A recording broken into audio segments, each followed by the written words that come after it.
పరిశుద్ధుడైన దేవా, మహోన్నతుడా, మీకు వందనాలు నాయనా.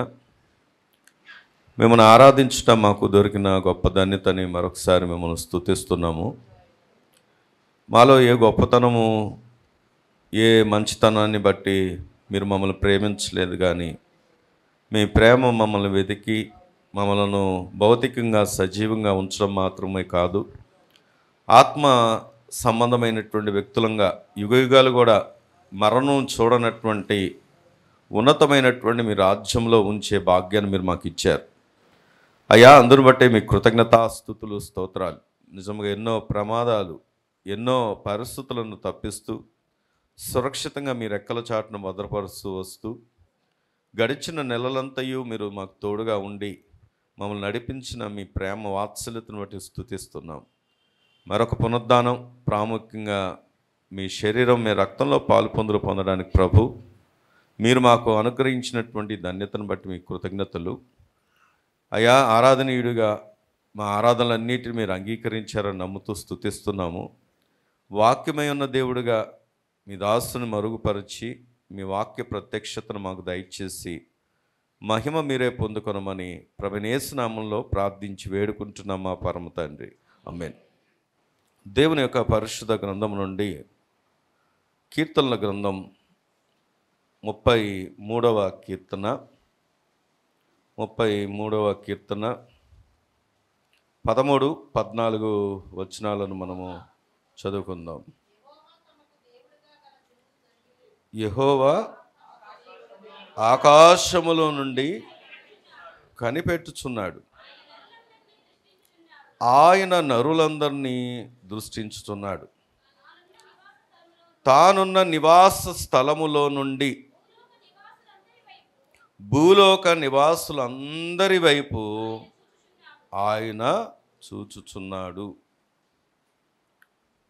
అలాగే లూకా సువార్త ఈ మాటని ఇలా ఉంచి, లూకా సువార్త 16వ అధ్యాయము, లూకా సువార్త 16వ అధ్యాయము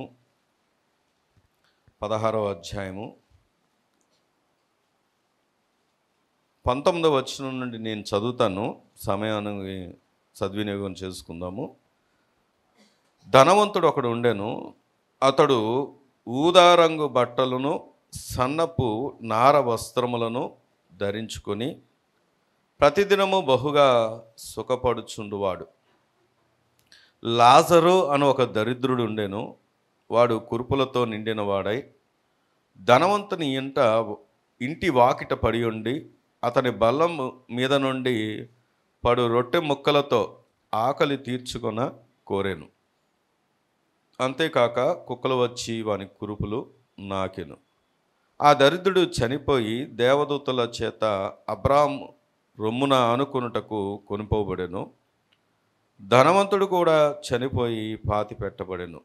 అప్పుడు అతడు పాతాళంలో బాధపడుచు కన్నులెత్తి దూరం నుండి అబ్రహామును అతని రొమ్మున ఆనుకున్న లాజరును చూచి, తండ్రివైన అబ్రహామా, నా యందు కనికరపడి తన వేని కొనను నీళ్ళల్లో ముంచి నా నాలుకలను చల్లార్చుటకు లాజరును పంపుము. నేను ఈ అగ్నిజ్వాలలో యాతన పడుచున్నానని కేకలు వేసి చెప్పెను. ఈ ఉదయకాలం దేవుడు ఈ మాటలు మనందరి వెనుకల్లో దీవించునుగాక, ఆమేన్. ఏంటి, ఒక వచనమేమో కీర్తనలో చూసాము, ఒక వచనమేమో మరి నూతన నిబంధనలో చూసాము. మరి రెండింటికి ఏంటండి లింక్ ఏంటి అని మనం ఒకవేళ ఆలోచన చేస్తే, ముందు లూకా సువార్తలో ఉన్న సందర్భాన్ని మనం గమనించినప్పుడు జాగ్రత్తగా వినండి. అక్కడ ఒక ధనవంతుడు కనబడుతున్నాడు, అలాగే ఒక పేదవాడు దరిద్రుడైనటువంటి లాజరు కూడా కనబడుతూ ఉన్నాడు. జాగ్రత్తగా వినండి. ధనవంతుడేమో అక్కడ క్లియర్గా రాయబడి ఉంది, బహుగా ప్రతిదినము బహుగా సుఖపడుతూ ఉన్నాడంట. పేదవాడైనటువంటి లాజరు అదే ధనవంతుడి ఇంటి వాకిట పడి ఉండి, ఆ గేటు దగ్గర ఉన్నటువంటి ఆ వ్యక్తి ఈ ఇంటి నుండి వచ్చేటటువంటి పడవేసేటటువంటి రొట్టె ముక్కలను తిని బ్రతుకుతూ ఉన్నాడు. ఇది అందరికి తెలిసినటువంటి సందర్భం గనక నేను లోతుల్లోకి వెళ్ళి వివరించట్లేదు. కానీ మనకు తెలియాల్సిన ఒక విషయం ఏంటంటే, ఇద్దరూ చనిపోయారు, కానీ ఒకతనేమో పాతి పెట్టబడ్డాడు అని రాయబడి ఉంది. అతను ఎవరు అంటే ధనవంతుడు. ఎందుకంటే ధనవంతుడు గనక ఆర్భాటాలతో చక్కగా ఒక గ్రాండ్ సెరమనీ లాగా చేసి ఆయన్ని పాతి పెట్టడానికి తీసుకెళ్లారు. అతని గురించి అందరూ ఆ ఊరి వారందరూ గొప్పలు చెప్పారు. కానీ లాజరు అక్కడ పాతి పెట్టబడ్డాడని కూడా రాయబడలేదు. మీరు చూసినట్లయితే అక్కడ ఏమని రాయబడి ఉందంటే, ఆ దరిద్రుడు చనిపోయి దేవదూతల చేత, అంటే అక్కడ చనిపోయిన తర్వాత అతని పరిస్థితి ఏంటో కూడా కింద రాయలేదు. కింద భూమి మీద ఏం జరిగిందో రాయలేదు. పాతి పెట్టబడ్డా, దాన్ని ఎవరన్నా సెరమనీలాగా చేశారా అని రాయబడలేదు. జాగ్రత్తగా ఆలోచన చేయండి, వినండి. మరి ఇద్దరూ చనిపోయారు. ఒకతనేమో వెంటనే దేవదూతల చేత, అనగా లాజరు దేవదూతల చేత కొనిపోబడ్డాడు. అబ్రహాము రొమ్మున ఆయన ఆనుకున్నాడు. అయితే ధనవంతుడు ఎక్కడికి వెళ్ళాడు అంటే, అక్కడ రాయబడి ఉంది. ఎక్కడికి వెళ్ళాడు ఆయన? పాతాళంలోకి వెళ్ళాడు. అక్కడ ఏముంది అంటే, అగ్ని ఆరకుండా కాలుతూ ఉన్నప్పుడు కేకలు వేస్తూ దాహాన్ని తట్టుకోలేక పైన ఉన్నటువంటి అబ్రహాంని అడుగుతున్నాడు, ఇదిగో లాజర్ని పంపించు ఆ వేలి కొనతో. దేంతో చెప్పండి? దాహంతో ఉన్న వ్యక్తి, ఇక యాతన నుండి తప్పించుకోలేనటువంటి వ్యక్తి ఏం కోరుకుంటున్నాడంటే, కనీసం ఈ వేలి చిటికిన వేలి కొనలో ఉండేటటువంటి చుక్క నీరైనా చాలని ఆర్తనాదాలు చేస్తూ ఉన్నాడు. అయితే ఎందుకు ఈ విషయాన్ని ఈరోజు దేవుడు మన ముందుకు తీసుకొస్తున్నాడు అంటే, రెండు గమ్యాలు ఉన్నాయి ఇక్కడ ఉన్న మనందరికీ కూడా. ఒకటి అయితే పరలోకం, లేకపోతే రెండు చెప్పండి నరకం. పరలోకానికి వెళ్ళాలి అన్నా నరకానికి వెళ్ళాలన్నా ఈ భూమి మీద ఉండగానే మనం ఒక నిర్ణయం తీసుకోవాలి. కానీ దేవుడు ఎంత గొప్ప దేవుడు అంటే, మీ ఇష్టం, మీరు పుట్టారు, మీరు బ్రతకండి, మీ ఇష్టం వచ్చినట్టు బ్రతకండి, ఏదో ఒక రీతిగా ఎక్కడికో దగ్గరికి వెళ్ళండి అని చెప్పేవాడు కాదు. ఆయన ఒక మంచి గైడ్ కూడా. మంచి గైడ్ అని ఎందుకు చెప్తున్నానంటే, మార్గం తెలియనటువంటి మనకు ఎటువైపు వెళ్ళాలో, ఏ రీతిగా బ్రతకాలో, ఎలా బ్రతుకుతే, ఎలాంటి బ్రతుకుతే మనం ఆయన నిర్దేశించినటువంటి ఆ పరలోకానికి వెళ్ళగలమో, ఆయన పదే పదే సేవకుల ద్వారా, వాక్యం ద్వారా, ఇంకా లేకపోతే అనేకమైనటువంటి వ్యక్తిగత మీ ప్రార్థనల ద్వారా, దేవునితో ఉన్నటువంటి రిలేషన్ ద్వారా దేవుడు మాట్లాడుతూనే వస్తూ ఉంటాడు. ఆయన ఎప్పుడు మాట్లాడకుండా ఉండడు. ఆయన మాట్లాడడం మానేశాడంటే దేవుడు నిన్ను విడిచిపెట్టాడని అర్థం. అబ్రహాము జీవితంలో కూడా 13 సంవత్సరాలు ఆయన మాట్లాడలేదు. పాత నిబంధన మలాకి తర్వాత 400 సంవత్సరాలు మనకు సైలెంట్ పీరియడ్ కనబడుతుంది. ఎందుకు అంటే, ఇంకా ఆయన మాట్లాడట్లేదు అంటే అర్థం ఏంటంటే, దేవుడు మాట నీ దగ్గరికి రాలేదంటే ఖచ్చితంగా నువ్వు గుర్తుంచుకో, దేవుడు నన్ను విడిచిపెట్టాడు. అదే దేవుడు మాట్లాడుతున్నాడంటే ఎవరో ఒకరి ద్వారా మాట్లాడుతూనే ఉంటాడు. నువ్వు వెళ్ళిపోదామనుకున్నా, దూరంగా ఉందామనుకున్నా నిన్ను విడిచిపెట్టాడు, మాట్లాడుతూనే ఉంటాడు. ఆయన స్వరం నీకు వినిపింపజేస్తూనే ఉంటాడు. అయితే ఈ లోకంలో ఇష్టం వచ్చినట్టుగా బ్రతికి సుఖించినటువంటి వ్యక్తి, దేవుని భయం లేకుండా బ్రతికిన వ్యక్తి ఏమో నరకానికి వెళ్తే, దేవుని కొరకు పేదరికమైనప్పటికీ కూడా దేవుని కొరకు నమ్మకంగా నిలిచి ప్రభు కొరకు నమ్మకంగా బ్రతికినటువంటి లాజరేమో పరలోకంలో ఎక్కడున్నాడంటే అబ్రహాము కుడి రొమ్మున ఆనుకుని ఉన్నాడు. అయితే నేను వారు కూర్చున్న స్థలం గురించి చెప్పడం కోసం ఈరోజు ఈ వాక్యాన్ని మీ ముందు తీసుకొస్తున్నా. ఇంతగా అబ్రహాం గారు ఎక్కడ కూర్చున్నారు అంటే పరలోకంలో. దేవుని స్తోత్రం కలుగును గాక. అయితే తర్వాత మళ్ళీ లూకా సువార్తలోకి వద్దాం. మళ్ళీ ఇందాక చదువుకున్నటువంటి 33వ కీర్తన దగ్గరకు వచ్చి ఆలోచన చేస్తే మరొకసారి ఆ మాట చదువుదాం. 13, 14. యెహోవా ఆకాశములో నుండి కనిపెట్టుచున్నాడు. చెప్పండి, ఆయన అందరు చెప్పండి ఈ మాట. ఆయన నరులందరినీ, ఎవరిని? ఆయన నరులందరినీ కూడా ఏం చేస్తున్నాడంట? దృష్టించుతున్నాడంట. దేవుని స్తోత్రం చెప్దామా? ఎంత గొప్ప మాట, ఎంత భయాన్ని కలిగించే మాట కూడా ఇది. ఏంటి గొప్ప మాట అంటే, దేవుని దృష్టిలో సంతోషకరమైన మాట ఏంటంటే, దేవుని దృష్టిలో నేనున్నాను. భయం కల్పించే మాట ఏమిటి అంటే, దేవుడు నన్ను చూస్తున్నాడు. దేవుని స్తోత్రం కలుగును గాక. ఆయన ఎక్కడ నుండి చూస్తున్నాడంటే, ఆకాశము నుండి. అనగా మనం ఇప్పుడు చూడండి 14వ వచనంలో, తానున్న నివాస స్థలములో నుండి భూలోక నివాసులందరి వైపు ఆయన చూచుచున్నాడు. దేవుని స్తోత్రం చెప్దామా? ఎక్కడ నుండి? తానున్న నివాస స్థలంలో నుండి. అంటే ఇప్పుడు మనని ఈ క్షణంలో కూడా, ఈ సమయంలో కూడా ప్రభు అక్కడ నుండి ఏం చేస్తున్నాడు? మనని చూస్తున్నాడు. చాలామంది అవగాహన లేనటువంటి జీవితాలు జీవిస్తూ ఉంటారు. ఓ చెల్లి, ఏంటి అవగాహన లేని జీవితం అంటారా? మమ్మల్ని ఎవ్వరు చూడలేదండి, మేము ఎవరి దృష్టిలో లేవండి, మేమెవరు కనబడుతున్నామండి, అసలు మాకేం భయం చెప్పండి, ఎవరు చూస్తున్నారు అని ఇష్టానురీతిగా బ్రతికేవారు ఉన్నవారు ఉన్నారు. అయితే ఈరోజు ప్రభు మనతో మాట్లాడుతున్న మాట ఏంటంటే, గత నెల ప్రభు వల్ల వారం మొదలుకొని ఈ ప్రభు వల్ల వారం వరకు కూడా మనము ఎలా ఉన్నామో, ఎలా బ్రతికామో అంతా కూడా దేవుడు చూసేసాడు. దేవుని స్తోత్రం కలుగును గాక. అంత మాత్రమే కాదు, ఈ క్షణం అంటే దేవుడు చూడడానికి బ్రేక్ ఏం లేదు. నేను మీకు అర్థం అవడం కోసం ఈ మాట చెప్తున్నాను. మళ్ళీ ఈ క్షణం మొదలుకొని మన భవిష్యత్తులో బ్రతకబో దినాలన్నిటినీ కూడా ప్రభు ఏం చేస్తున్నాడంటే, తన నివాస స్థలం నుండి మనని చూస్తూ ఉన్నాడు. దేవుని స్తోత్రం కలుగును గాక. అందుకే ఈరోజు ముందుగా ఆయన చూస్తున్నాడని చెప్పడానికి కాదు ఈ మాటని మీ ముందు తీసుకొచ్చాను. ఏమిటి అంటే, ఈరోజు ఆయన నివాస స్థలం ఎలా ఉంటుందో కొన్ని విషయాలు మీ ముందు పంచుకోవడానికి నేను ఇష్టపడుతున్నాను. రండి, దేవుని వాక్యంలోంచే మనం గమనించాలి అంటే, ఆయన నివాస స్థలము ఎలా ఉంటుంది అనే వాక్యపు లోతుల్లోకి వెళ్ళడానికి ముందు కొన్ని విషయాలు మీ ముందు తీసుకొస్తాను. ప్రకటన గ్రంథం 21వ అధ్యాయం. ప్రకటన గ్రంథం 21వ అధ్యాయము 5వ వచనం చదవండి ఎవరైనా. అప్పుడు సింహాసనాసీనుడై ఉన్న వాడు, ఇదిగో సమస్తమును నూతనమైనవిగా చేయుచున్నానని చెప్పాను. మరియు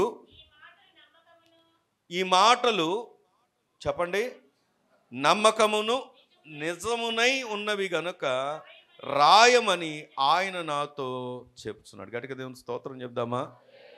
ఇక్కడ వాక్యాన్ని మనం పరిశీలన చేస్తే, యోహాన్ని పద్మాసు ద్వీపానికి తీసుకెళ్ళి దేవుడు ప్రకటన గ్రంథం అనే ఒక ప్రత్యక్షతను, రాబోతున్నటువంటి ప్రత్యక్షతను రాయమని చెప్పాడంట. నేను ఒక మాట అడగను మిమ్మల్ని, ఎవరికోసం రాయమన్నాడు చెప్పండి? ఎవరికోసం రాయమన్నాడు? ఎవరికోసం రాయమన్నాడు? నా కోసమేనండి, మీకోసమే. ఎందుకు అంటే, ఒకవేళ ఆయన రాయకపోతే మన యొక్క ముగింపు, మన యొక్క ఆఖరి గమ్యం ఎక్కడికో మనకు తెలిసేది కాదు. ఎందుకు పుట్టామో తెలిసేది కాదు, ఎందుకు బ్రతుకుతున్నామో తెలిసేది కాదు, ఎందుకు ప్రభువు నమ్ముకోవాలో తెలిసేది కాదు, ఏ రీతిగా మనం ప్రభు రాజ్యానికి చేరగలమో తెలిసేది కాదు. కాబట్టి ఆయన ఏం చేశాడంటే, ఒక వ్యక్తిని తీసుకొని వెళ్ళి ఆ యొక్క ప్రకటన అనే గ్రంథాన్ని మన కొరకు, నా కొరకు, మీ కొరకు రాయించాడు. దేవుని స్తోత్రం కలుగును గాక. ఇది ఎలాంటివి అంటే, నిజమైనవి, నమ్మకమైనవి. చాలాసార్లు కొన్ని చిట్ ఫండ్స్లో, కొన్ని కంపెనీస్లో, కొన్ని వాటిలో షేర్స్లలో ఇది నమ్మకమైంది అని పెట్టుబడులు పెడతా ఉంటాం. ఆ బ్రాండ్ వాల్యూ ఉంటుంది చూసారా? ఆ బ్రాండ్ వాల్యూని చూసి చాలామంది దాని మీద పెట్టుబడి పెట్టి నష్టపోయిన వారు ఉంటారు. అలాగే ఆ రాత్రికి రాత్రి బోర్డులు తిప్పేసుకొని వెళ్ళిపోయిన వారు ఉంటారు.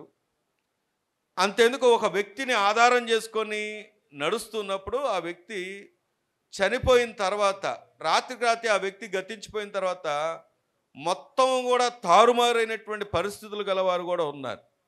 అక్క చెల్లి వినండి, ఈరోజు దేవుడు ఎందుకు ఈ మాట చెప్తున్నాడంటే అవేవి నమ్మకమైనవి కాదు, అవేవి నిజమైనవి కాదు. దాన్ని కాదు మనం నమ్మాల్సింది.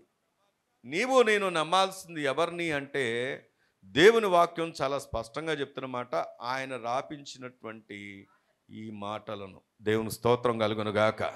ప్రభు ఎంత గొప్పవాడో తెలుసా? ఆయన రాపించకపోతే ఏమయ్యేది అంటే ఒకసారి చూడండి. ఆయన రాపించడానికి గల ఉద్దేశం చెప్తాను. ద్వితీయోపదేశ కాండం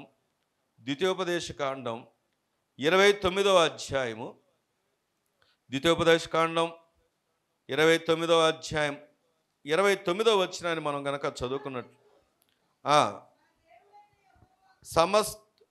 రహస్యములు చెప్పండి, అందరూ చెప్పండి. రహస్యములు మన దేవుడైన యెహోవాకు చెందును.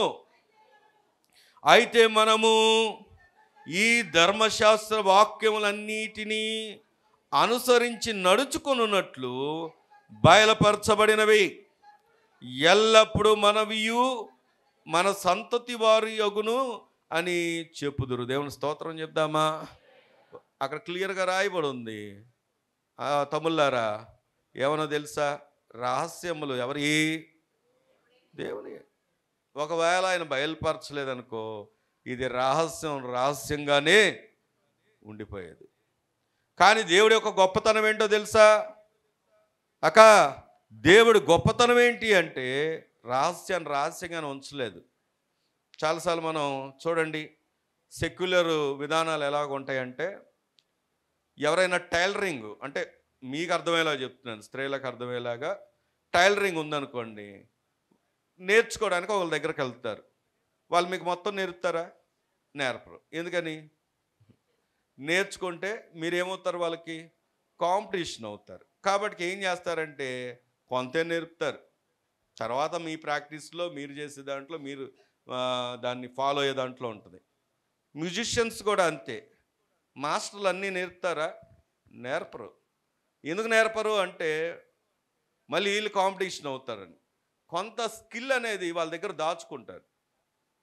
ఇక వీళ్ళు ఎవరైనా అభివృద్ధిలోకి రావాలి అంటే వారు వ్యక్తిగతంగా వారు నేర్చుకోవాల్సిందే. ఇలాగా నేను కేవలం ఒక ఎగ్జాంపుల్గా చెప్పాను. ఇలాంటివి ఎన్నో ఉంటాయి, అన్నీ నేర్పరు.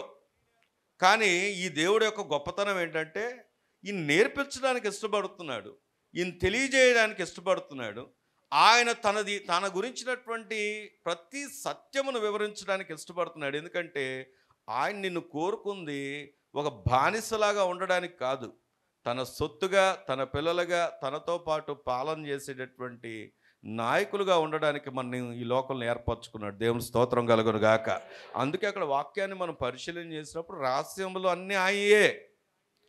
అయినప్పటికీ నీవు నేను, నీ తర్వాత నీ ఇంటివారు, అక్కడ తర్వాత తరాలు కూడా ఏంటంట, వారు ఈ యొక్క మర్మములను తెలుసుకొని, వాక్యశాస్త్ర గ్రంథములన్నిటిని తెలుసుకొని నడుచుకోవడానికి దేవుడంట బయలుపరుస్తూ వచ్చాడంట. దేవుని స్తోత్రం కలుగును గాక.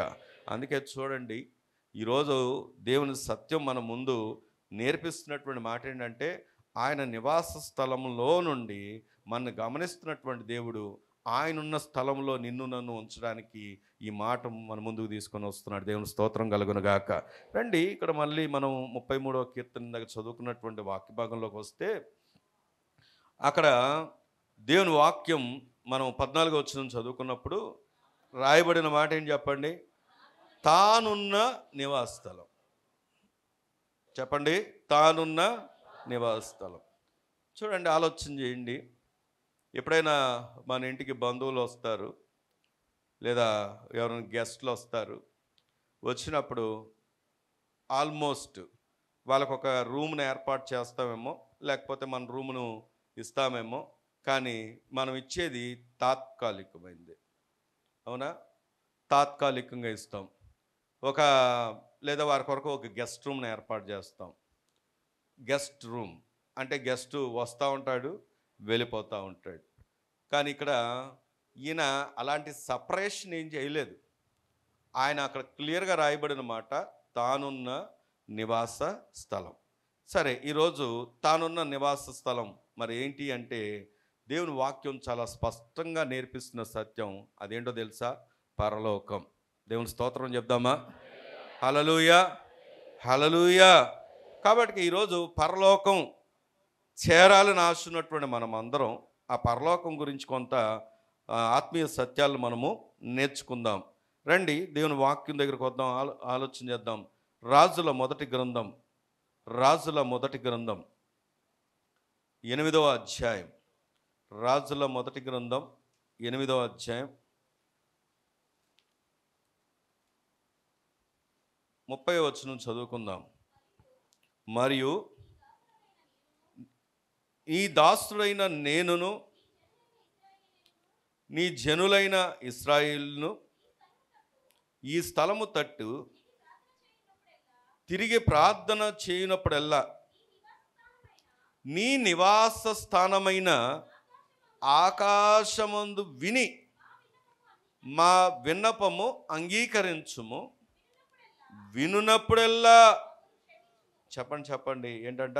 మమ్మును క్షమించుము. దేవుని స్తోత్రం చెప్దామా? ఆ మధ్యకాలంలో అంట రష్యా వాళ్ళు ఒక శాటిలైట్ పంపించారు. వాళ్ళు వెళ్ళి వాళ్ళ సర్చింగ్ ఏంటో తెలుసా? పరలోకం ఎక్కడుందని సెర్చ్ చేయడానికి వెళ్ళారంట. వాళ్ళు ఎన్నో ప్రయత్నాలు చేశారు, తిరిగి ఎందుకంటే ఎప్పటికప్పుడు వెళ్తూ ఉంటాయి కదా, ఈ రాకెట్స్ వెళ్తూ ఉంటాయి కదా. వెళ్తున్నప్పుడు మొత్తం అంతా తిరిగి ఫైనల్గా ఒక స్టేట్మెంట్ ఇచ్చారు. మేము అన్నీ చూసాము, అన్నీ వెతికాము, అన్ని చోట్లకి వెళ్ళాము, వెలుగుగా కనపడుతున్నటువంటి పైన ఏయో కనపడ్డాయి, కానీ మాకెక్కడ కూడా దేవుడు కనపడలేదు అని అన్నారంట. అంటే ఎందుకు ఈ మాట జ్ఞాపకం చేస్తున్నానంటే, వాళ్ళ టెక్నాలజీ, వారి జ్ఞానం, వారికి ఉన్న సమస్తాన్ని వినియోగించి, ఎందుకంటే ప్రపంచంలో మరి మొదటగా అమెరికా ఉంటుంది, తర్వాత చైనా ఉంటుంది, తర్వాత రష్యా ఉంటుంది. టెక్నాలజీ పరంగా మనం గమనించినప్పుడు వీరి టెక్నాలజీ అంతా పెట్టారు, కానీ ఎవరిని కనుక్కోలేకపోయారంటే దేవుణ్ణి కనుక్కోలేకపోయారు. కారణం ఏంటంటే దేవుడు అలా దొరికేవాడు కాదు. ధనాన్ని బట్టో జ్ఞానాన్ని బట్టో దొరికేవాడు కాదు. దేవుడు ఎలా దొరికేవాడు అంటే, ఇక్కడ రాయబడినటువంటి మాట, ఎవరైతే ఆయన వైపు తిరిగి, అక్కడ అదే కదా మనం చూస్తున్నాము, ఆయన వైపు తిరిగి, ఆయన వైపు చేతులెత్తి, ఆయన వైపు తమ హృదయాలను తిప్పుకొని, ఎవరైతే ప్రభువా నీవే మా దిక్కని బ్రతుకుతూ ఉంటారో, ఆయన ఉన్నటువంటి స్థలములో నుండి దేవుడు నీకేమిస్తాడంటే జవాబునిస్తాడంట. దేవుని స్తోత్రం కలుగును గాక. మరి ఇంతకాలం మరి నువ్వు ఎవరి తట్టు తిరిగావో నాకు తెలియదు, కానీ ఈ దినము దేవుడు మరొకసారి మనందరికి ఇస్తున్నటువంటి గొప్ప అవకాశం ఏంటంటే, ఈ దినము నుండైనా నువ్వు దేవుని తట్టు తిరగడం ప్రారంభించు. ఎందుకంటే నేను మొదటే జ్ఞాపకం చేశాను, అవి నమ్మకమైన నిజమైనటువంటి సత్యం.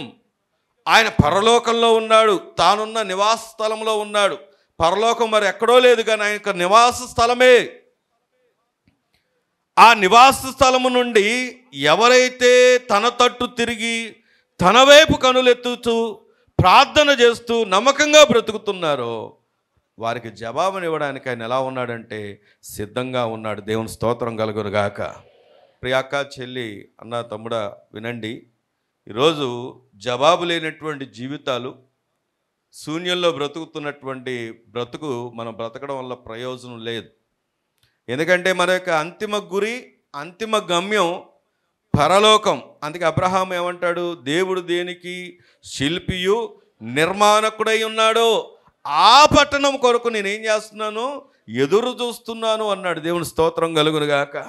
ఈరోజు నువ్వు ఒక గురి గమ్యం లేని వ్యక్తిగా ఆయన శరీరం దగ్గరికి, ఆయన రక్తం దగ్గరకు వచ్చినా ప్రయోజనం లేదు. ఒక గురి గమ్యం లేనటువంటి వ్యక్తిగా బాప్తిజం తీసుకున్నంత మాత్రాన ప్రయోజనం లేదు. బాప్తిజం తీసుకున్నా తీసుకోకపోయినా మొదట నీలో మారు మనసు అనుభవం ఉండాలి. మారు మనసు కలిగినటువంటి వ్యక్తి ఖచ్చితంగా నోటితో దేవుడు ప్రభువైన యేసుక్రీస్తు వారు నిజదేవుడని ఒప్పుకుంటాడు.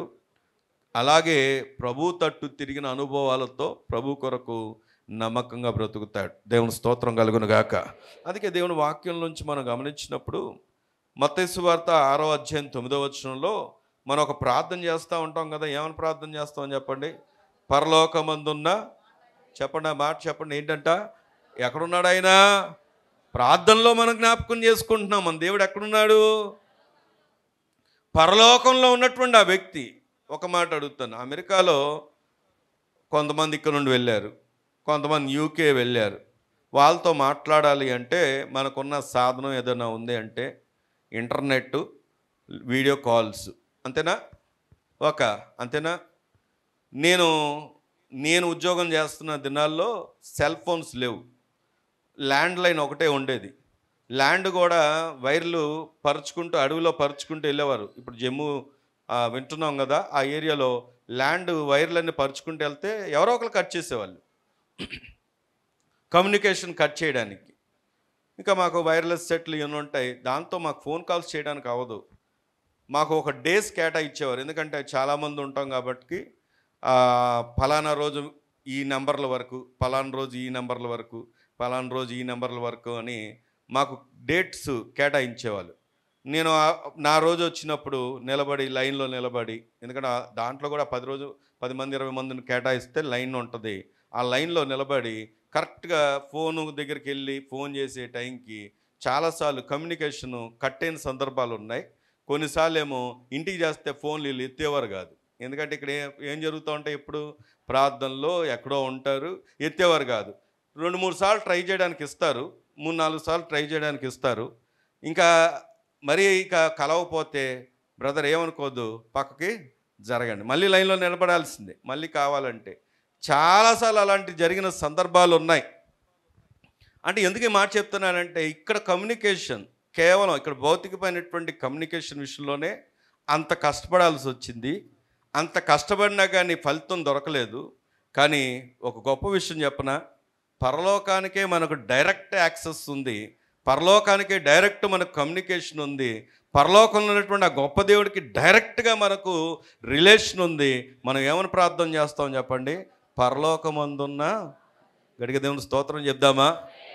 ఈ భౌతికమైన విషయంలోనే నేను అంత కష్టపడ్డానని నేను చెప్తుంటే, మరి దేవుడు ఎంత భాగ్యాన్ని ఇచ్చాడు మనకి,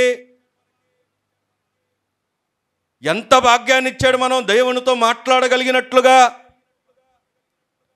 తండ్రి అని పిలవగలిగినటువంటి అధికారాన్ని మనకు ఎలా ఇచ్చాడు అంటే, ఎవరైతే యేసు క్రీస్తు వారిని స్వరక్షకుడిగా అంగీకరించి మారు మనసు పొంది పశ్చాత్తాపము కలిగి రక్షణ అనుభవం కలిగి ఆయన నిత్యరాజ్యపు వారసత్వంలో ఆయనలాగా మనం బ్రతకడానికి ఈ భూమి మీద బ్రతుకుతున్నామో వారందరికీ కూడా ఇదిగో ఆయన బట్టి మనకేమొచ్చింది అంటే తండ్రి అని పిలవగలిగిన అధికారం వచ్చింది. దేవుని స్తోత్రం కలుగును గాక.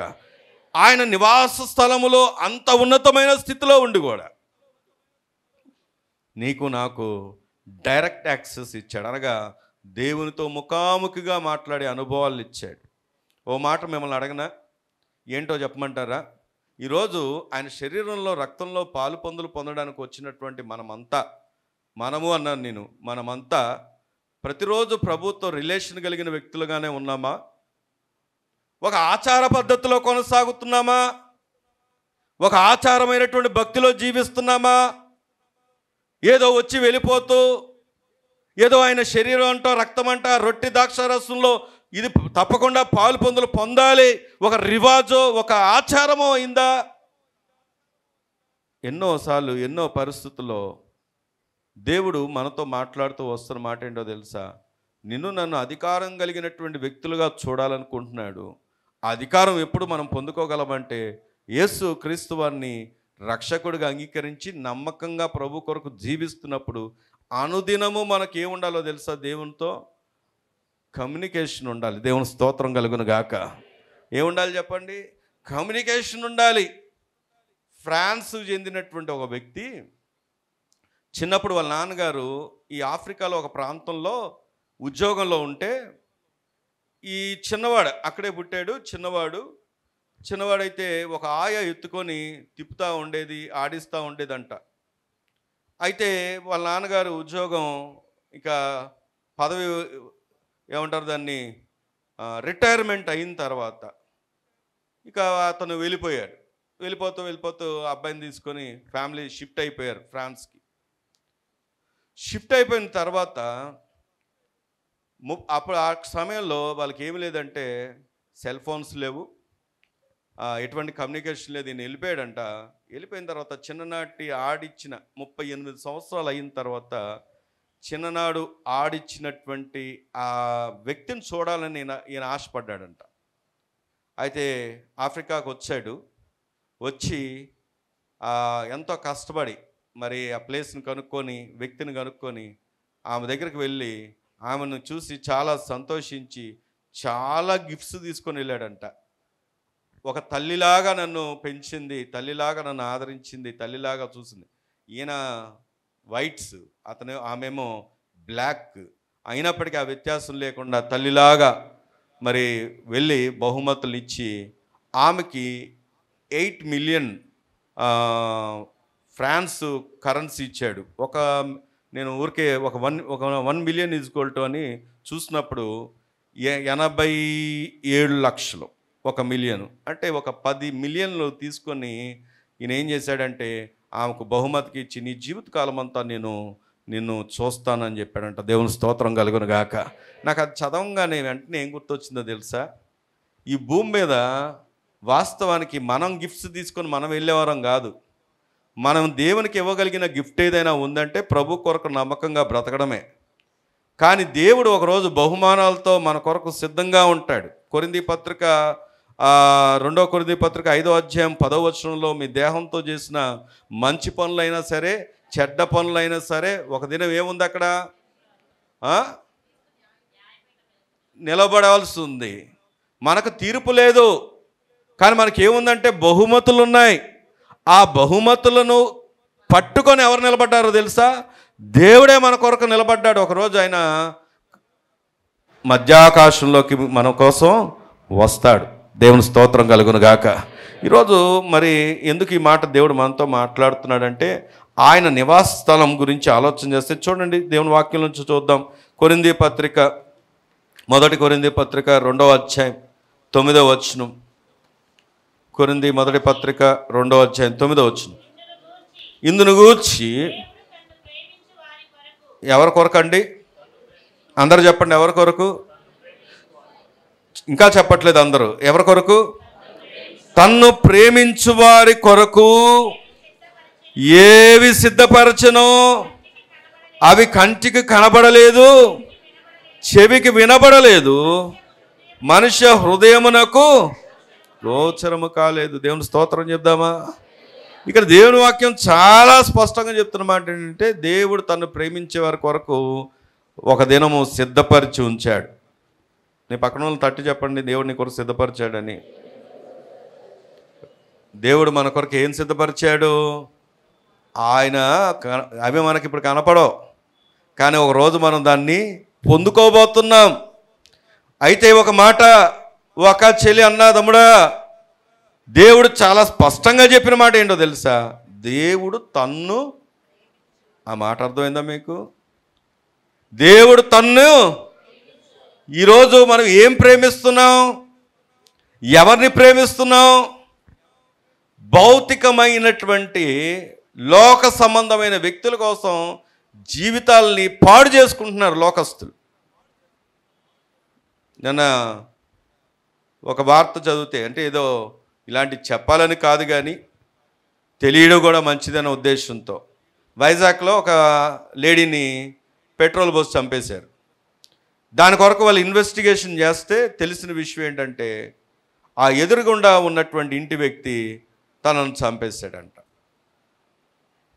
బాధాకరమైన విషయం ఏంటంటే ఆయనకి 2 భార్యలు. అప్పటికే 2 భార్యలు ఉన్నటువంటి వ్యక్తి ఇంకొక ఆమెను ఏం చేస్తున్నాడు తెలుసా? మభ్య పెట్టడం, డైవర్ట్ అవ్వడం, ప్రాణాలు పోగొట్టుకోవడం. లోకం పాపాన్ని ప్రేమిస్తుంది.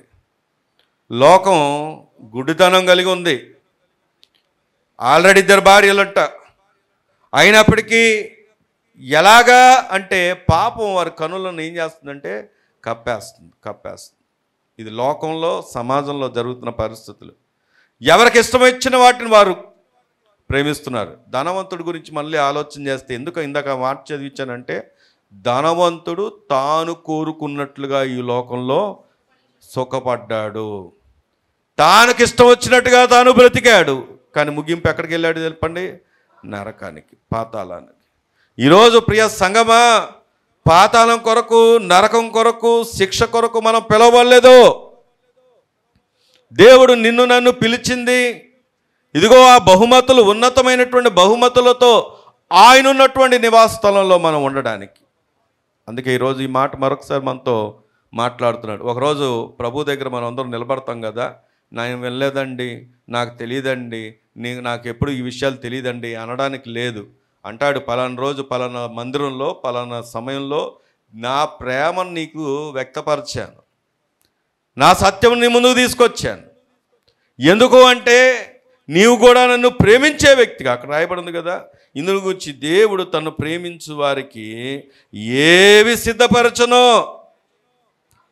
చెప్పండి, ఏవి సిద్ధపరచనో అవి కంటికి కనబడలేదు, చెవికి వినబడలేదు అని, మనుష్య హృదయమునకు గోచరం కలవలేదు అని రాయబడి. మనకైతే చెప్పండి, దేవుడు వాటిని ఆత్మ వలన బయలుపరిచి ఉన్నాడు. ఆత్మ అన్నిటినీ, దేవుని మర్మములను కూడా పరిశోధిస్తున్నాడు. గట్టిగా దేవుని స్తోత్రం చెప్దామా? ఈరోజు ఎవరు చెప్తున్నారు మనతో? పరిశుద్ధాత్మ దేవుడు. దేవుని స్తోత్రం కలుగునగాక. ఒక అజ్ఞాన దశలో మనం ఉండడానికి ప్రభువుకి ఇష్టం లేదు.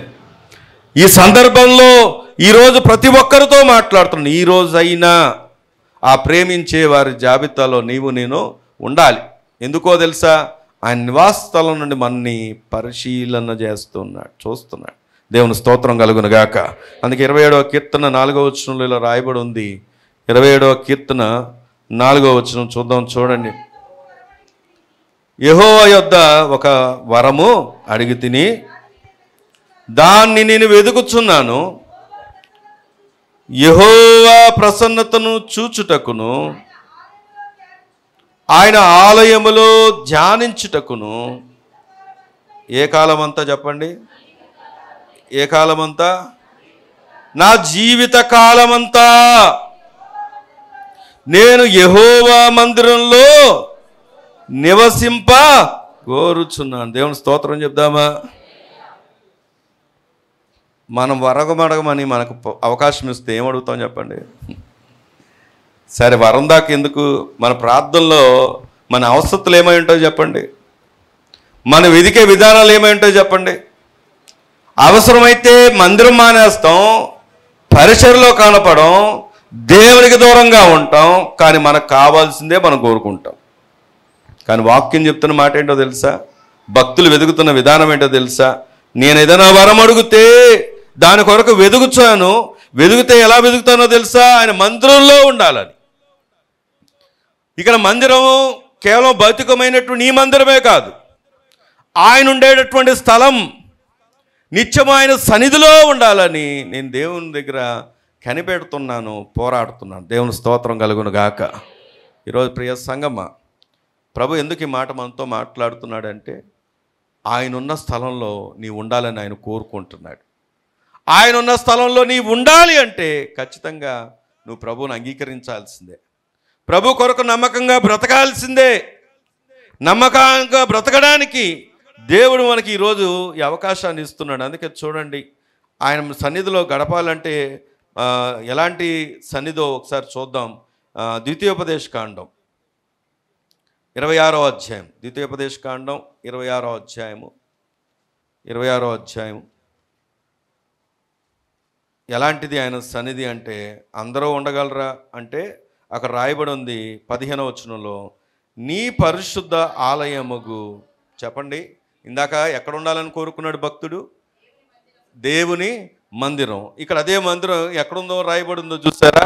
15వ వచనంలో, నీ పరిశుద్ధ ఆలయముగు ఆకాశము నుండి చూచి నీ జనులైన ఇశ్రాయేలును పాలు తేనెలు ప్రవహించు దేశమని నీవు మా పితరులతో ప్రమాణం చేసినట్లు.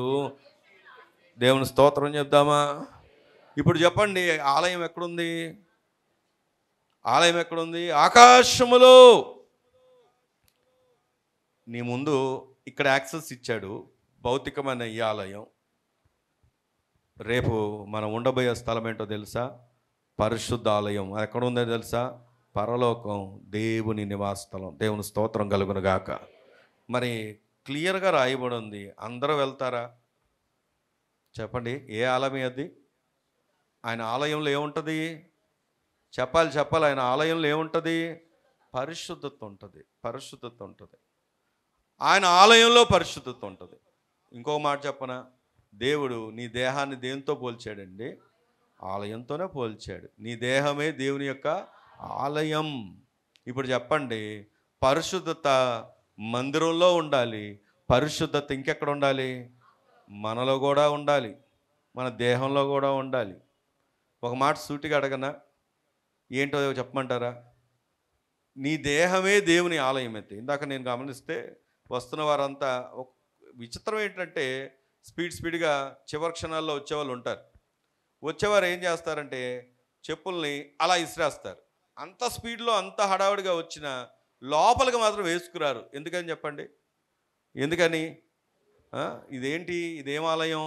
పరిశుద్ధ ఆలయం. కాబట్టి అంత స్పీడ్లో వచ్చినా, అంత హడావుడిగా వచ్చినా కొంత వివేచన ఏంటంటే, నేను ఈ పరిశుద్ధ ఆలయంలోకి ఈ చెప్పులను తీసుకొని వెళ్ళకూడదు. మరి అదే వివేచన ఈ దేహము కూడా దేవుని ఆలయం అని వాక్యం సెలవిస్తున్నాడు కదా దేవుడు. మరి దీని అపరిశుద్ధతతో, అపవిత్రతతో ఎలా నింపుకుంటాం చెప్పండి? మరి ఒకవేళ ఈ భౌతికమైన ఆలయానికి అంత ప్రాధాన్యతనిచ్చినప్పుడు, మరి దేహమే దేవుని యొక్క ఆలయం అయినప్పుడు దీన్ని పాపంతో ఎలా నింపగలం? పాపం ఎలా చేయగలుగుతాం? పాప సంబంధమైనటువంటి ఆలోచనలతో ఎలా నింపగలుగుతాం? అపవిత్రమైన వాటికి ఎలా స్థానం ఇవ్వగలుగుతాం? ఒక మాట సూటిగా అడగనా? దేవుడు ఆ ఆలయంలో నివాసం చేయడానికి ఇష్టపడతాడా చెప్పండి? ఇష్టపడతాడా? అయితే మన ప్రభు ఒకవేళ మన క్రియలను బట్టి, మన ప్రవర్తన బట్టి ఒకవేళ శిక్షించడం ప్రారంభిస్తే, ఒకవేళ ఆయన గనక మన మీదకి ఉగ్రత రావడం ప్రారంభిస్తే, ఈనాడు ఏ ఒక్కరూ నిలవబడేవారము కాదు. ఆయన కనికరం కలిగినటువంటి దేవుడు గనక ఆ పరిశుద్ధతను మన కొరకు ఆయనే సంపాదించాడు. దేవుని స్తోత్రం కలుగును గాక. మన కొరకు ఆయన నీతిని ఆపాదించాడు. 4వ కీర్తనలో అంటాడు కదా దావీదు, ఏమని ప్రార్థన చేస్తాడు చూడండి? 4వ కీర్తన 1వ వచనం, నా నీతికి ఆధారముకు దేవా నేను మొరపెట్టునప్పుడు నాకు. దేవుని స్తోత్రం చెప్దామా? గట్టిగా చెప్దామా? దేవుని వాక్యాన్ని పరిశీలన చేసినప్పుడు భక్తులు మన నీతి కాదు కానీ ఆయన నీతిని ఆపాదిస్తూ ఉన్నారు. ఈరోజు ప్రభు ఎందుకు ఈ మాట చెప్తున్నాడు తెలుసా? ఎల్లవేళలా అలాగా ఆపాదించేవాడేం కాదు. దేవునికి ఉన్న పేరు దీర్ఘశాంతుడు. అంటే అర్థం ఏంటి? అంటే ఎప్పుడు శాంతించేవాడు కాదు. ఒక టైం ఉంది, కొంతకాలానికి ప్రభు రాబోతున్నాడు.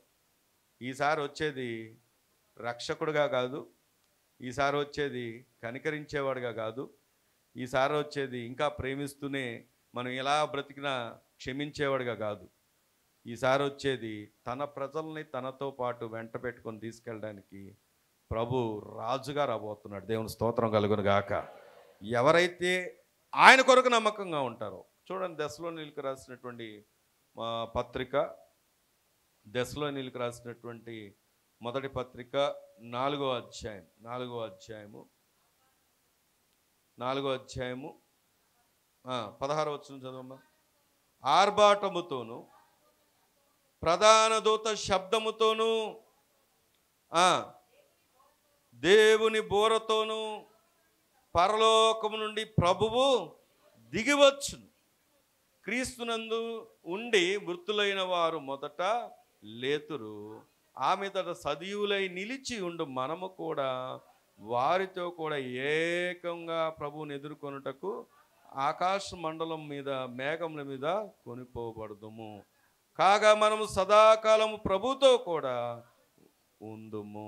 దేవుని స్తోత్రం చెప్దామా? ఎప్పుడు ఎలా ఉండబోతున్నాం మనం? సదాకాలం. వినండి. ఎందుకు దేవుడు ఈ మాట చెప్తున్నాడంటే, ప్రభు ఈసారి టైం ఇవ్వడు. ఇస్తాడా? టైం ఇస్తాడా? ఎప్పుడు వస్తాను, ఎలా వస్తాను, ఏ రీతిగా వస్తాను, ఎవరిని తీసుకెళ్తాను? టైం లేదు. ఇక ఎవరైతే నమ్మకంగా ఉన్నారో వారిని వెంట పెట్టుకొని ఆయన అంటాడు కదా, దొంగ వచ్చినట్లుగా ప్రభు రాబోతున్నాడు. దేవుని స్తోత్రం కలుగును గాక. చాలామందికి ఉన్నటువంటి ఒక డౌట్ ఏంటంటే, ప్రభు రెండవసారి దేవుని చిత్తమైతే దీని గురించి ఇంకెప్పుడైనా ధ్యానం చేద్దాం. రెండవసారి ఆయన రాబోతున్నాడు కదా, అది రాకడ కాదు. మీకు తెలియాల్సిన ఒక సత్యం ఏంటంటే, అది ఏమిటి అంటే చూడండి, దెస్సలోనికీయులకు రాసినటువంటి పత్రిక 1వ అధ్యాయము 10వ వచనాన్ని కనుక మనం చూస్తే, మీ వద్ద మాకు ఎట్టి ప్రవేశం కలిగెనో అక్కడ జనులు మిమ్మల్ని గురించి తెలియజెప్తున్నారు, మరియు మీరు మీ విగ్రహములు విడిచిపెట్టి జీవము గల వాడును సత్యవంతుడకు దేవునికి దాసులగుటకును దేవుడు మృతుల్లో నుండి లేపిన యేసు అనగా రాబోవు ఉగ్రత నుండి మనలను తప్పించుచున్న ఆయన కుమారుడైన యేసు పరలోకము నుండి వచ్చునని ఎదురు చూచుటకును మీరు ఎలాగూ దేవుని వైపును తిరుగుతారో ఆ సంగతి మీకు తెలియజేయుచున్నారు. గట్టిగా దేవుని స్తోత్రం చెప్దామా? ఈ వాక్యాన్ని మనం గమనించినప్పుడు ప్రభు రాబోతున్నటువంటి ఉగ్రత నుండి తన సంఘాన్ని, తనను కొరకు నమ్మకంగా బ్రతుకుతున్న వారిని తీసుకెళ్ళడానికి ఆయన ప్రభు దినం అని రాయబడి ఉంది, రాబోతున్నాడు. దేవుని స్తోత్రం కలుగును గాక. రాకడ వేరు, ప్రభు దినం వేరు. మీకు అర్థమైందో లేదో? ప్రభు దినం అనగా ఏంటి అంటే, ఒక దినం ప్రభు మధ్య ఆకాశంలోకి వస్తాడు. ఇది మన యొక్క జ్ఞానం కోసం, నేర్చుకోవడం కోసం మాట చెప్తున్నాను. ఆ 4వ అధ్యాయంలో మనం చూసింది అదే.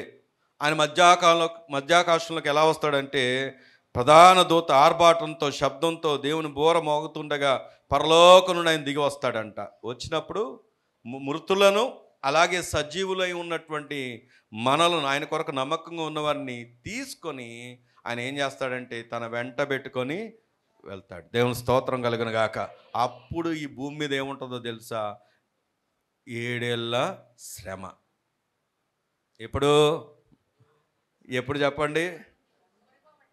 సంఘం ఎత్తబడిన తర్వాత, సంఘం కొనిపోబడిన తర్వాత చాలామందికి అవగాహన లేకుండా బ్రతుకుతున్నారు.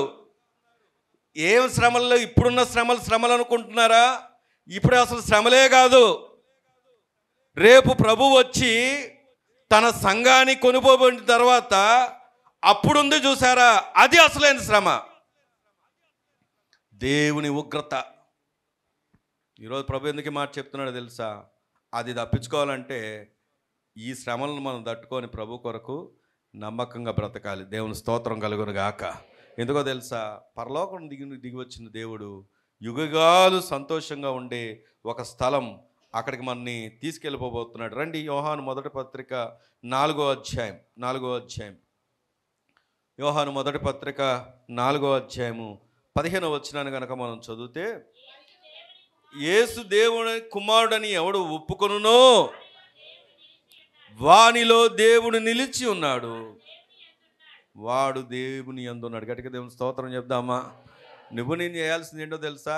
ఆ ఉగ్రత నుండి తప్పించుకోవడానికి మనకున్న ఒకే ఒక అవకాశం ఏంటో తెలుసా?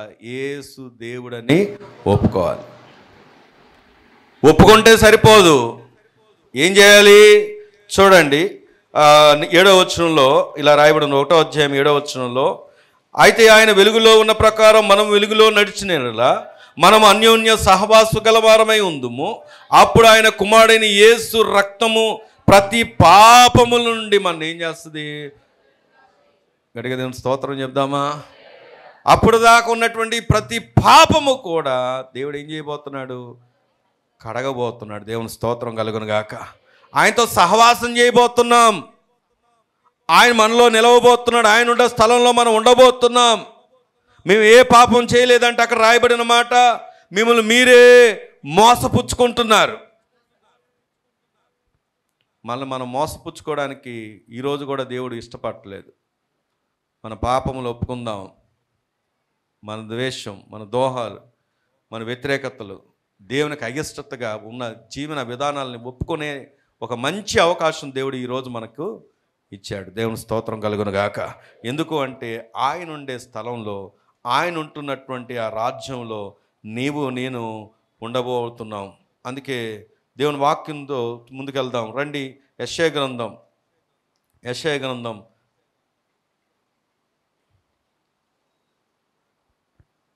లేదా యెహెజ్కేలు గ్రంథం చూద్దాం. చూడండి 48వ అధ్యాయం 35వ వచనం. యెహెజ్కేలు గ్రంథం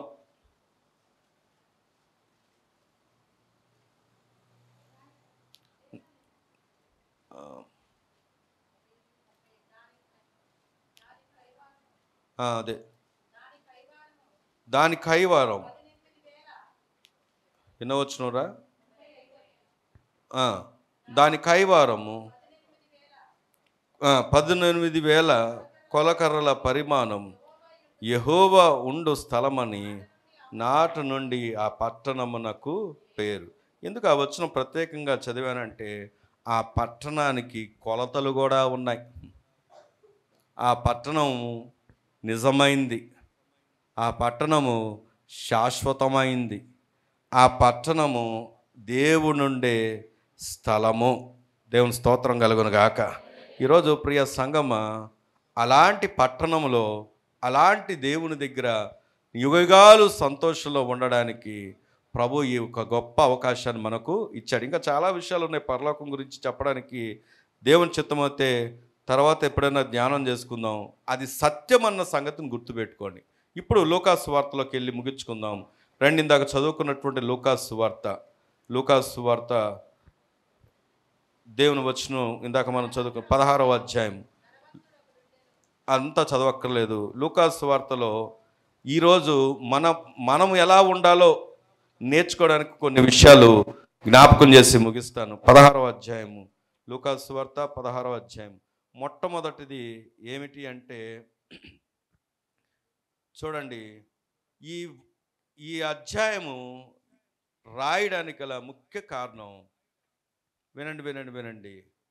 ధనవంతుడైన, పేదవాడైన, బలవంతుడైన, ఘనుడైన, ఈ భూమి ఎలాంటి వాడైనా ప్రతి ఒక్కరూ తెలుసుకోవాల్సిన సత్యం ఏంటంటే పరలోకం మన కొరకు ఉంది. నేను పరలోకం చెప్పాను, రెండోది ఏముంది చెప్పండి? పాతాళం కూడా ఉంది. ఇది సత్యం. ఎలాంటి వారైనా ఈ భూమి మీద ఉండగానే ఒక నిర్ణయం తీసుకోవాలి. దేవుని స్తోత్రం కలుగును గాక. రెండవది కొరింథీ పత్రిక 5వ అధ్యాయంలో మనం గమనించినప్పుడు ఈ మాటని ఇలా ఉంచండి, ఇది ఉంచి కొరింథీ పత్రిక 5వ అధ్యాయం 8వ వచనం చదువుదామా? ఇట్టి ధైర్యము కలిగి ఈ దేహమును విడిచిపెట్టి చెప్పండి ఎక్కడ నివసించుటకు. రెండవ సత్యం మన అనుభవంలో నేర్చుకోవాల్సింది ఏంటంటే ఈ దేహాన్ని ఒకరోజు విడిచి పెట్టాలి. అన్నా వెనకనున్న వారికి వినబడుతుందా? ఈ దేహాన్ని ఒకరోజు విడిచి పెట్టాలి. కానీ ఇక్కడ వచనం చెప్తున్న మాట ఏంటో తెలుసా? భక్తుడు చెప్తున్నాడు, ఈయన ఎలా విడిచిపెడతాడంట? ధైర్యముగా. ఇప్పుడు ఒక ప్రశ్న అడగనా నన్ను? ఏంటి ఆ ప్రశ్న అంటే, ఈరోజు నీ దేహాన్ని నువ్వు ధైర్యంగా విడిచిపెట్టగలిగిన నిజమైన ఆత్మీయ భక్తి కలిగి మనం ఉన్నామా? నా ప్రశ్న మీకు అర్థమైందో లేదో. ఒకవేళ ఈరోజు మన దేహాన్ని విడిచిపెట్టవలసిన సమయం ఆసనమవుతే ధైర్యంగా దేవుని దగ్గర ఉంటామని చెప్పగలమా? రండి, మూడవది చూడండి. దేవుని వాక్యంలో గమనించినప్పుడు ఇక్కడ ఒక వ్యక్తి ధనవంతుడు తనకిష్టం వచ్చినట్టు బహుగా సుఖపడ్డాడంట. 27వ వచనం చదువుదాం చూడండి. అందుకు అబ్రహాము, కుమారుడా, నీవు నీ జీవిత కాలమందు ఎన్నో వచనమ్మా? 25. నీ జీవిత కాలమందు నీకు ఇష్టమైనట్టు సుఖం అనుభవించితివి, అలాగునే లాజరు ఏమనుభవించాడు చెప్పండి? కష్టము అనుభవించినని జ్ఞాపకం చేసుకొనును. ఇప్పుడైతే వాడు నెమ్మది పొందుచున్నాడు, నీవు యాతన పడుచున్నావు. ఇక్కడ వాక్యాన్ని మనం పరిశీలన చేస్తే ఈ భూమి మీద సుఖము కాదు మనకు కావాల్సింది. అంటే అర్థం ఏంటంటే కంఫర్ట్స్, మనకు ధనం ఉందనుకోండి అనుభవించొద్దని ప్రభు ఏం చెప్పలేదు, కానీ నీకు ఇష్టం వచ్చినట్లుగా కాదు. ప్రభు దగ్గరకు ఒక ఆయన వచ్చాడు,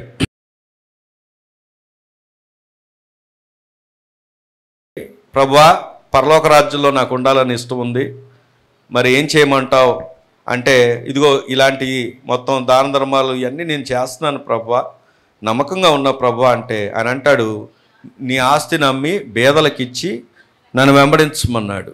దానికి అతను ముఖం చిన్నబుచ్చుకొని ఏం చేశాడు చెప్పండి? వెళ్ళిపోయాడు.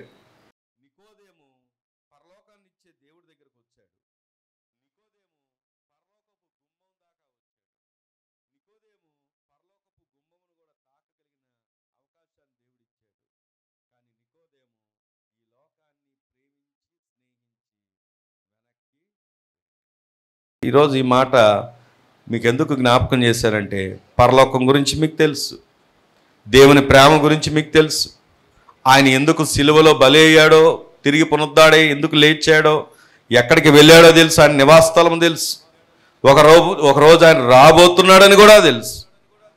టచ్ చేసి వెళ్ళిపోతావా? లోపలికి అడుగు పెడతావా?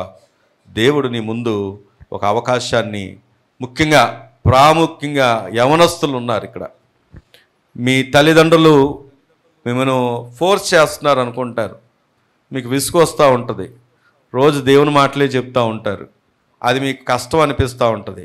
కానీ ఒక మాట చెప్పంటారా? మేమున్నటువంటి రాజ్యం, మేము పొందుకున్నటువంటి రాజ్యం, దేవుడిస్తున్నటువంటి ఆ నివాస స్థలంలో మీరు కూడా ఉండాలన్నది మీ తల్లిదండ్రుల యొక్క ఉద్దేశం. ఆ ఉద్దేశాన్ని గ్రహించి హృదయాన్ని ఇవ్వండి, దేవుని అంగీకరించండి, నిత్యజీవానికి వారసులు కండి. నాకు ఇష్టం వచ్చినట్టు బ్రతుకుతానంటావా? బైబిల్ చెప్తుంది, ఇష్టం వచ్చినటువంటి బ్రతికిన వారికి కష్టం వచ్చే దినాలు రాబోతున్నాయి, కానీ ప్రభు కొరకు కష్టాన్ని అనుభవించిన వారికి సంతోషకరమైనటువంటి దినాలు రాబోతున్నాయి. అది దేవునితో యుగయుగాల పాలన. నేను చివరి ముగింపులోకి వెళ్తూ చూడండి, సామెతల గ్రంథం 17వ అధ్యాయం, సామెతల గ్రంథం 17వ అధ్యాయం 5వ వచనాన్ని కనుక మనం చదువుకున్నట్లయితే, సామెతల గ్రంథం 17:5 చదవమ్మా.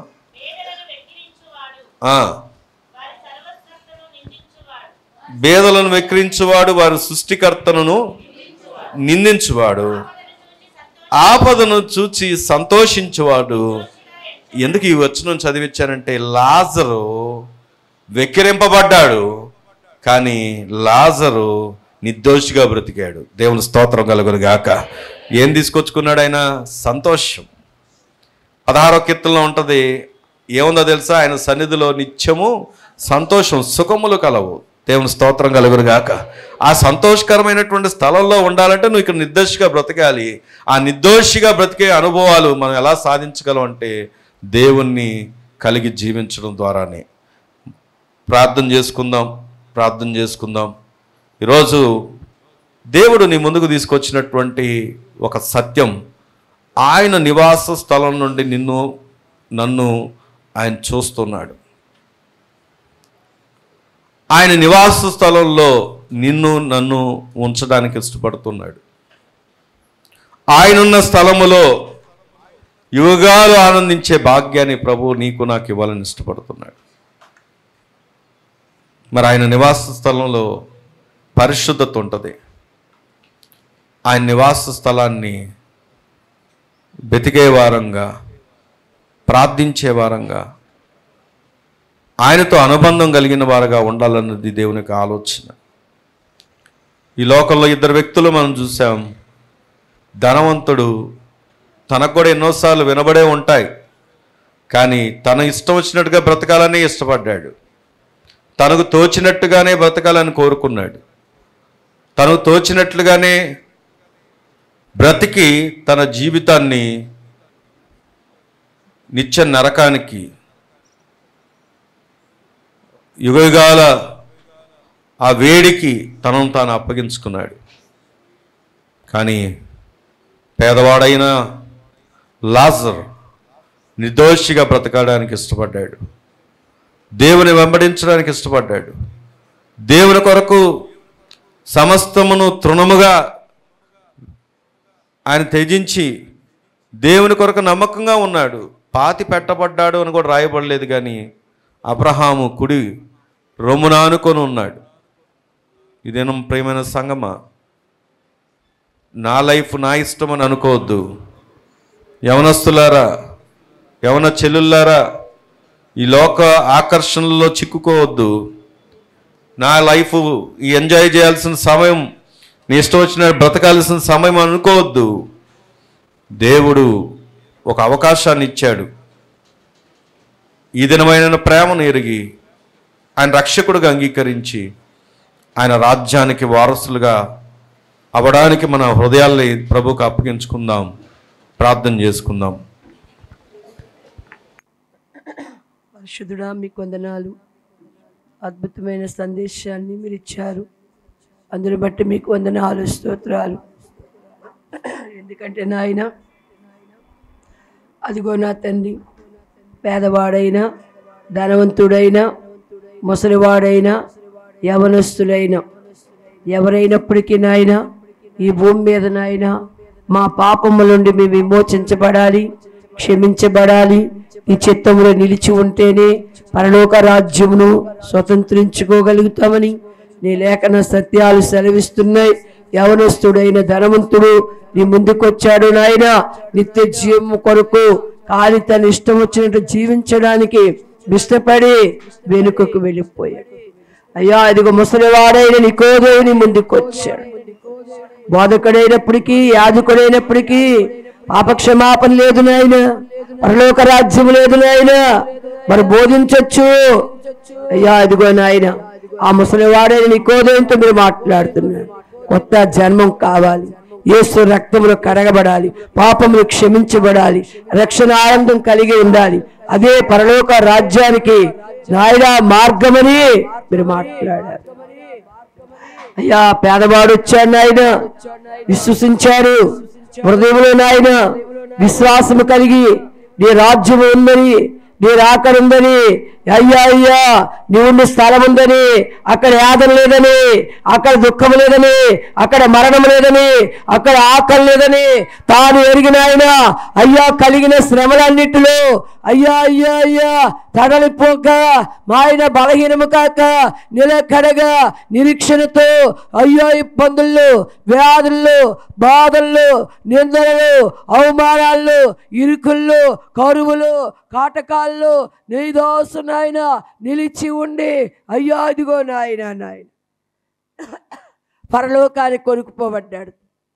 ఇలా ఆయన పగటి వేళమైన ఉదయకాల సమయంలో ఒక అద్భుతమైన సందేశం నాయన మేము నిలిచి ఉండే అనుభవం దయచేత యేసు క్రీస్తునందు నాయన నిలకడగా నిలిచి ఉండి నిత్యత్వములో నిత్య మహిమలో నీ రాజ్యము సంపాదించుకొని అదిగో మొదట మృతులైన వారు నాయన నాయన నీతో ఉంటారని, తర్వాత సజీవులైన వారు ఎదుర్కొంటారని సెలవిచ్చావు నాయన.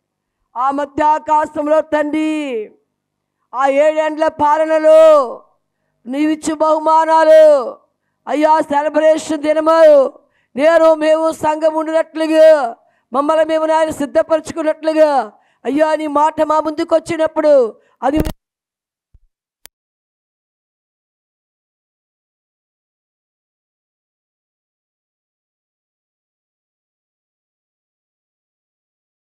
కృప దయచేయమని యేసు నామమున అడిగి పొందున్నాం తండ్రి. ఆమేన్.